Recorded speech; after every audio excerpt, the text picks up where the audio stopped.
Hello guys, Dhenu આયુર્વેદામાં આપનું હાર્દિક સ્વાગત છે।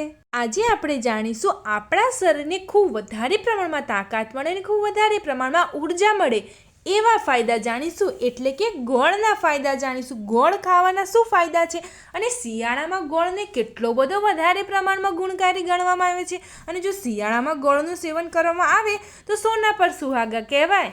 ગોળમાં શેરડીનો ગોળ સૌથી વધુ લોકપ્રિય અને વધુ ઉપયોગમાં લેવાય છે।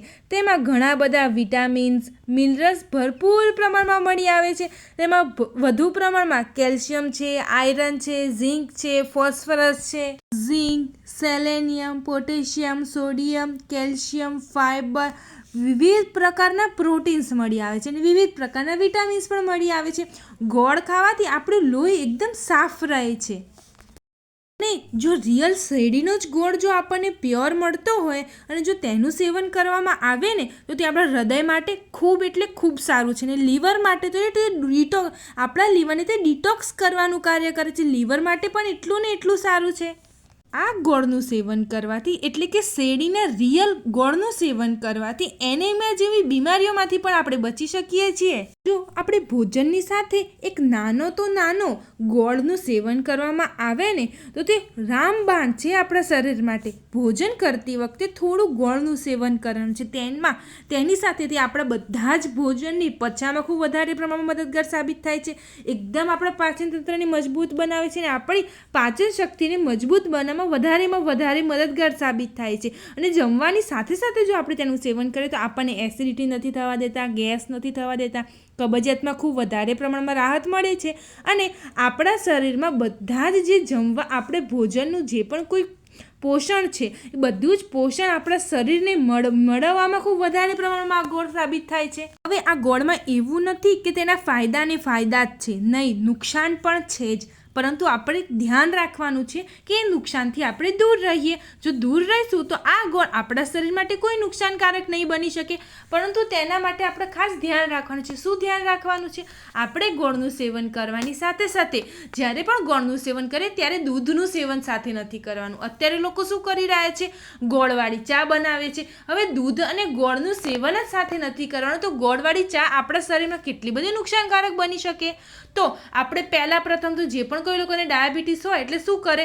ખાંડ બંધ કરી દે અને ગોળવાળી ચા પીવાનું શરૂ કરી દે, પરંતુ નહીં, તે બિલકુલ સારું નથી આપણા શરીર માટે। ગોળ અને દૂધ જ્યારે પણ આપણા શરીરમાં એકસાથે ભેગું થાય તે આપણા શરીરમાં ખૂબ વધારે પ્રમાણમાં નુકસાન ઉત્પન્ન કરતું હોય છે અને આપણને તેની કોઈ ખબર જ નથી રહેતી અને આપણે તો શું કરીએ? ખાંડ કરતાં તો ગોળ સારો છે અને દૂધ પણ આપણા શરીર માટે ખૂબ સારું છે, તો આપણે સેવન કરીને આપણા શરીરમાં જે ડાયાબિટીસ ઊભી થાય છે તેને બચાવીએ। પરંતુ ડાયાબિટીસને આપણે મટાડવાની સાથે સાથે જો ગોળ અને દૂધને સાથે લઈશું તો ડાયાબિટીસથી પણ મોટી બીમારી ઊભી થવાની સંભાવના 100% બની શકે છે। અને ગોળ અને દૂધનું સેવન જો વધુ પ્રમાણમાં કરવામાં આવે ને તો મોટામાં મોટી આપણને સ્કિન પ્રોબ્લેમ થઈ શકે છે, ચામડીની બીમારી થઈ શકે છે અને આપણી લીવર પર પણ મોટી બીમારી ઊભી થઈ શકે છે। અને તમને જે પણ કોઈ લોકો વધારે પ્રમાણમાં ગોળ અને દૂધનું સેવન કરે ને તો તેમને વધારે પ્રમાણમાં કોઢ થવાની સંભાવના બની શકે છે, ખૂબ વધારે પ્રમાણમાં બની શકે છે। અને જે પણ કોઈ લોકો વધારે પ્રમાણમાં ગોળ અને દૂધ ખાય ને તેમને ખૂબ વધારે પ્રમાણમાં હૃદય સંબંધી સમસ્યા થશે, ફેફસા સંબંધી સમસ્યા થશે અને પછી એનાથી મોટી બીમારી ઊભી થઈ શકે છે। અને તમે જેવું ગોળ અને દૂધનું સેવન કરશો ને એવું તરત તમને સ્કિન ઉપર તો પહેલાં સાઈડ ઇફેક્ટ થશે, તમારા સ્કિન ઉપર ઝીણા પિમ્પલ્સ થવા લાગશે, ઝીણી ફોલ્લી થવા લાગશે। તો આપણે ખાસ કરીને ધ્યાન એ રાખવાનું છે કે ગોળ અને દૂધનું સેવન સાથે ક્યારેય પણ નથી કરવાનું। અમુક લોકો શું કરે છે? રાત્રે ગોળ અને દૂધ ખાય છે, સાથે જમવાની સાથે ગોળ ને દૂધ, હવે જોડે રાત્રે તો લોકો કહેશે દૂધ તો પીતા જોઈએ અને ગોળને તો થોડી મુકાય, તો પછી શું કરે? લોકો દૂધ બી રાત્રે પીવે ને ગોળ બી ખાય। નહીં, એવું સેવન ક્યારેય પણ નથી કરવાનું। આપણે છાશને ગોળ આસાનીથી ખાઈ શકીએ છીએ, ગોળની સાથે બીજી બધી જ વસ્તુ ખાઈ શકાય, પરંતુ દૂધનું સેવન બિલકુલ નથી કરવાનું। ખાલી આપણે આ ધ્યાન રાખીએ ને તો આ ગોળ આપણા માટે સોનું બની શકે છે, પરંતુ ખાસ એ ધ્યાન રાખવાનું છે કે આપણે દૂધ સાથે નથી લેવાનું, બાકી તેના બધા જ ફાયદાને પ્રકારની ફાયદા છે, ખાલી એક આ નુકસાન છે. જે લોકોને નથી ખબર એ લોકોએ ખાલી ખાસ ધ્યાન રાખવાનું છે. બાકી જો શિયાળામાં ગોળનું સેવન કરવામાં આવે ને એમાં જો આપણને શેરડીનો રિયલ ગોળ મળી જાય ને તો આપણા માટે સોનું જ છે. આપણા શરીરને ખૂબ વધારે પ્રમાણમાં શક્તિ આપે છે, ખૂબ વધારે પ્રમાણમાં તાકાત આપે છે, ઉર્જા આપે છે. અને જે પણ કોઈ લોકોને ડાયાબિટીસ હોય ને તો ત્યાં રિયલ શેરડીનો જો એમને ગોળ મળી જાય ને તો તેનું સેવન તે ભરપૂર પ્રમાણમાં કરી શકે છે. તેમના માટે કોઈ સાઈડ ઇફેક્ટ નથી આ શેરડીના ગોળ. હવે ડાયાબિટીસવાળા લોકોને એવું થશે કે મારે તો ખાંડનું બી સેવન ન કરાય, મારે ગોળનું બી સેવન ન કરાય, તો મારે દૂધમાં ચા બનાવવા માટે કે દૂધમાં કોઈ બી રીતે સેવન કરવું હોય તો શેનું કરવાનું? જે ગોળની ખાંડ આવે છે એટલે કે જે જેગરી પાવડર આવે છે તેનું સેવન કરવાનું છે. પરંતુ એમાં પણ એક ખાસ ધ્યાન રાખવાનું છે કે જેગરી પાવડર રિયલ લેવાનો છે. અત્યારે શું બજારમાં સસ્તો બી મળી રહ્યો છે અને મોંઘો પણ મળી રહ્યો છે. સસ્તો અમુક સમય સાચો નીકળી જાય છે અને મોંઘો અમુક સમય ખોટો પણ નીકળી જાય છે.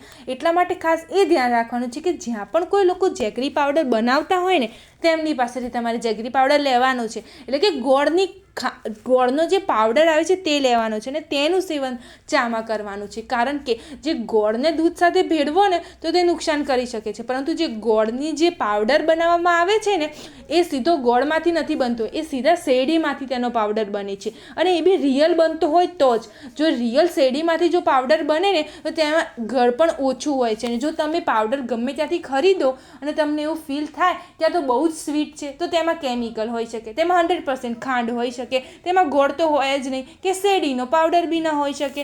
એટલા માટે ખાસ એ ધ્યાન રાખવાનું છે કે તમે જ્યાં પણથી તમે જે જેગરી પાવડર લો એટલે કે ગોળનો પાવડર લો તે હંમેશા જે શેરડી હોય છે તેને સૂકવીને તેમાંથી પાવડર બનાવવામાં આવે છે. તેને જેગરી પાવડર નામ આપી દીધું છે બજારમાં. તો આપણે શું કરવાનું છે, જ્યાંથી બી જેગરી પાવડર લઈએ એટલે કે શેરડીનો પાવડર લઈએ, ગોળનો પાવડર ખરીદીએ તો ખાસ એ ધ્યાન રાખવાનું છે કે શુદ્ધ હોવો જોઈએ ને ચોખ્ખો હોવો જોઈએ. તેને આપણે ચા સાથે ગમે ત્યારે પી શકીએ છીએ, કોઈ તેની સાઈડ ઇફેક્ટ નથી. ને ડાયાબિટીસવાળા લોકો તો દિવસમાં 4 કપ પણ કેમ પી જાય તેમને જરા પણ નુકસાન નથી પડતું. પરંતુ ખાસ એ ધ્યાન રાખવાનું છે કે તે રિયલ હોવો જોઈએ બસ. એ પણ કોઈ લોકોને ખૂબ વધારે પ્રમાણમાં શરદી ઉધરસ થતી હોય, કફની સમસ્યા વધારે પ્રમાણમાં હોય તેમને ગોળનું સેવન અત્યંત જરૂરી છે. તેમને ગોળનું સેવન ખૂબ વધારે પ્રમાણમાં કરવું જોઈએ.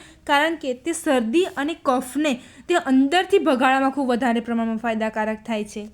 અને કફને તો એકદમ અંદરથી નીકાળવામાં તે મદદગાર સાબિત થશે. આપણે શું કરવાનું છે, કફને મટાડવું હોય તો કાળા મરી, આદુ અને ગોળ તેને મિક્સ કરીને તેનું સેવન કરવાનું છે. તેનું સેવન કરશો ને તેની સાથે જ તમને કફ તો આસાનીથી મટી જશે. શરદીની ઉધરસમાં પણ ઘણો બધો ફાયદો થવાનો છે. એ પણ કોઈ લોકોને બ્લડ સુગર લેવલ ખૂબ વધારે પ્રમાણમાં છે તેને કંટ્રોલ કરવામાં વધારે પ્રમાણમાં મદદગાર સાબિત થાય છે. જે પણ કોઈ લોકોની બીપી સંબંધિત સમસ્યા છે તેમાં પણ ઘણો બધો ફાયદો થાય છે. અને આપણા લોહીને એકદમ સાફ બનાવે છે, લોહીને ચોખ્ખું બનાવે છે અને આપણા શરીરને સ્વસ્થ રાખવામાં મદદગાર સાબિત થાય છે. અને જો ગોળનું નિયંત્રણ સેવન કરીએ ને તો તે આપણી બોડીને એકદમ હેલ્ધી બનાવશે, એકદમ સ્ટ્રોંગ બનાવશે, આપણા હાડકાને મજબૂત કરશે, દાંતને મજબૂત કરશે અને વજન ઘટાડવામાં વધારે પ્રમાણમાં મદદગાર સાબિત થશે. અને ગોળ કુદરતી કાર્બોહાઈડ્રેટ છે અને ગ્લુકોઝથી ભરેલો સ્ત્રોત છે. તેનું જો સેવન કરવામાં આવે તો આપણને શરીરમાં તાત્કાલિક સ્ફૂર્તિ મળશે, તાત્કાલિક ઉર્જા મળશે અને તાત્કાલિક શક્તિ મળશે. એ પણ કોઈ લોકોને અત્યારે લોકો શું કરે છે, ચણાને ગોળ ખાવાના, તે સૌથી બેસ્ટમાં બેસ્ટ છે. તે ખૂબ એટલે ખૂબ જ સારું છે. આપણે નાના બાળકથી લઈને મોટા સુધીને કોઈ બીને જો ચણાની ગોળ ખાવા આપી દઈએ ને સવારમાં નાસ્તો નહીં કરો, તમે નાસ્તો છોડી જ દો, સવારમાં ચણાને ગોળનું સેવન કરશો ને તો તમને ખૂબ એટલે ખૂબ રાહત મળશે. તમને શરીરમાં એકદમ પાચન શક્તિને એકદમ જળમૂળમાંથી સરખી કરી દેશે.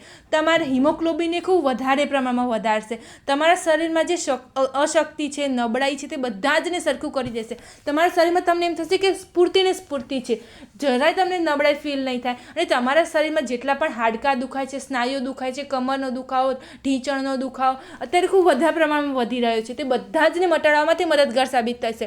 આપણે શું કરવાનું છે, સવારે ઉઠતા આવે વૃદ્ધ હોય તો તેમને ચણા થોડા ખાંડી દેવાના છે, પીસી દેવાના છે અને ગોળ નાખીને તેના લાડુ બનાવી દેવાના છે. વૃદ્ધોને લાડુ આપી શકો છો. અને જો બાળકને પણ જો ચણાને ગોળ ના ભાવતા હોય તો તેમને પણ લાડુ બનાવીને ખવડાવીએ અને તેમાં થોડું ઘી નાખવાનું છે. રોજે સવારે જો 2 લાડુ આ સેવન કરવામાં આવે, આપણે સેવન કરીએ, બાળક કરીને વૃદ્ધો કરીએ ને તો આપણા શરીરમાં કોઈ રોગ જ ન આવે. પરંતુ ખાસ એ ધ્યાન રાખવાનું છે કે અત્યારે ડુપ્લિકેટ પણ ગોળ મળી રહ્યો છે. તો આપણે એ ખાસ ધ્યાન રાખવાનું છે કે ડુપ્લિકેટ ગોળનું સેવન ક્યારેય નથી કરવાનું. આપણે શેરડીનો તાજો ગોળ લેવાનો છે અને જો આપણે રિયલ ગોળ ખબર પડે કે આ રિયલ ગોળ મળી જ રહ્યો છે ત્યાંથી વધારે પ્રમાણમાં લઈ લઈએ અને ભરપૂર પ્રમાણમાં શેરડીના ગોળનું સેવન કરીએ. અને અત્યારે શિયાળામાં જો શેરડીના ગોળનું સેવન કરવામાં આવે ને તો આપણા શરીરને એકદમ મજબૂત બનાવે છે અને તેની અંદર ભરપૂર પ્રમાણમાં કેલ્શિયમ છે જે આપણા બોન્સ એટલે કે હાડકાને મજબૂત બનાવે છે. તેમાં ભરપૂર પ્રમાણમાં વિટામિન્સ છે તે આપણા શરીરને સ્વસ્થ રાખવામાં મદદગાર સાબિત થાય છે અને આપણા શરીરને એકદમ સ્વસ્થ રાખશે અને આપણા શરીરમાં કોઈ પણ રોગ નહીં આવે તે રોગ પ્રતિકારક શક્તિને મજબૂત બનાવે છે. અત્યારે શું કરતા અત્યારે લોકો કહે છે ને કે જૂના જમાનામાં તો રોટલો ને ગોળ ખાઈને આપણે જીવતા અને અત્યારે તો લોકો કેવું ખાય છે એમના શરીર ત્યારે એકદમ સ્વસ્થ રહેતા હતા અને અત્યારે કોઈ લોકો ગોળ નથી ખાતા એટલે બીમાર પડે છે. પરંતુ આપણે શું કરવાનું છે ચણાને ગોળનું સેવન કરીએ. અત્યારે લોકોને રોટલો ઓછો ભાવે છે તો ચણાને ગોળનું સેવન અત્યંત પ્રમાણમાં કરીએ. આપણે કરીએ, બાળકને ખવડાવીએ, વૃદ્ધોને ખવડાવીએ, એકદમ મસ્ત લાગે છે, એકદમ મીઠા બનશે. અને જો ચણાને શું કરવાનું છે આપણે ચણાને ગોળ જો સેવન ન કરવું હોય તો ચણાની જે છાલ છે તેને નીકાળી દેવાની છે. તેના જે ફોતરા છે નીકાળીને તેના જે યલો ચણા નીકળે છે તેને ટીચી લેવાના છે અને તેને ખાંડી દેવાના છે. એકદમ અધકચરા ખાંડવાના છે, એકદમ વધારે પણ અધકચરા નથી રાખવાના, વધારે પીસી પણ નથી દેવાના. અને તેમાં 2 થી 4 ચમચી ઘી નાખવાનું છે અને તેમાં સ્વાદ પ્રમાણે તમારે જેટલી સ્વીટનેસ જોઈએ તેટલો ગોળ ઉમેરવાનો છે અને તેની લાડુળી બનાવવાની છે.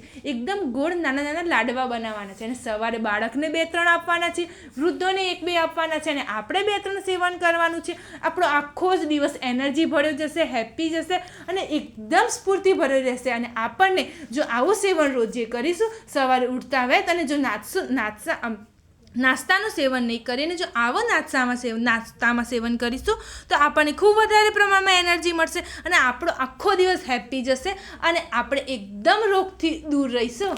તો આપણે અવશ્ય લાડુળી બનાવીએ, અવશ્ય નાના નાના લાડુ બનાવીએ ચણાને ગોળના અને આપણે બધા જ સ્વસ્થ રહીએ અને બધા જને ખૂબ હેપી રાખીએ.